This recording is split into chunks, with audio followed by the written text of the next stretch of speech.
Alam niyo ba guys, nakikita niyo ba yan? Puro map ang aming floor. Ayan. Bakit kamo puro map? Kasi simula na magkasakit ng brody ko, mina kasi yung tuhod niya sa likod, yung paa niya sa likod.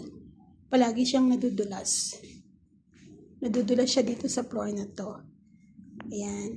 Kaya nag-decide ang amo ko na lagyan ng mga mat. Ayan. See? Kaya ang ginagawa ko dyan everyday, pag nililinis ko yan, hanggang dito sa pinto. Pag nililinis ko to, tinatanggal ko lahat. At saka pa lang ako magbabacuum. Para sa aking brody. Para hindi siya madulas sa paglalakad. Ganyan kamahal ang aso dito guys. See? Hanggang dito. Yan. Tapos may carpet pa doon. O diba? Bongga. Bongga ang aso ko. Ano, mahal yan ang amo ko eh. Kaya sana tumagal pa ang buhay niya.